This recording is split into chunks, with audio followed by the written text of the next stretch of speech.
usiachie akiba, toa. Kwa mfano, unaona ibada anayofanya huyu, unaona ibada anayofanya huyu, naiona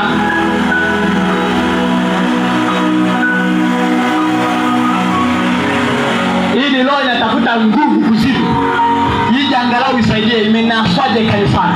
Maana yake kule kuzima wanasimulia, wanasema tumetuma mtu wetu kwenye kanisa fulani, mbona amenaswa?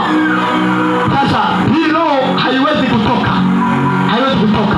Sasa inafanya ibada ya kumwomba, kuomba ile madhabahu ya kwake ili ije msaidie. Ifanyaje? Hiyo roho ichomoke haraka usikaribie hapa. Umeelewa?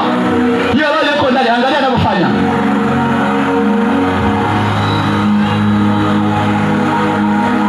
Ni roho iko ndani inafanya ibada ya kuomba msaada kwenye madhabahu ile iliyotumwa kutoka.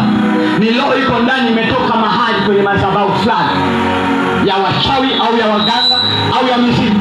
Kwa hiyo hapo inaomba msaada, iletewe msaada, iletewe backup.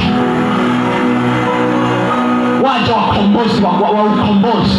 Kuna na wenyewe, sisi ni madhabahu ya ushindi na ukombozi, na wenyewe wana jeshi lao la ukombozi. Inaitwa jini la mapepo na majini wachafu wanakuja kusaidia majini wenzake wakikwama. Wachawi wanapokwama mahali wanapiga filimbi yao ili wachawi wenzao wache wakomboe. Lakini leo ninakwambia hakuna cha kukombolewa mtu sehemu mahali, hakuna cha majini kukombolewa, hakuna cha wabaya wako wakinasa hapa watu waje wakombolewe na wenzao.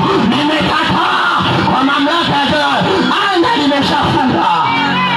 Yaani akituma kuingia humu, akaingia kwenye mwili wa mtoto wangu, alafu atake kukamata, hana bahati, achomoki mpaka mimi nimwambie ninavyotaka mimi, maana ndio nina mamlaka duniani nimewekwa. Na wewe una mamlaka kwa jina la Yesu. Na wewe una mamlaka kwa jina la Yesu. Ibada za mapepo na majini. Unasikia Freemason ndio hii hapo. Ndio wanaombaga hivyo.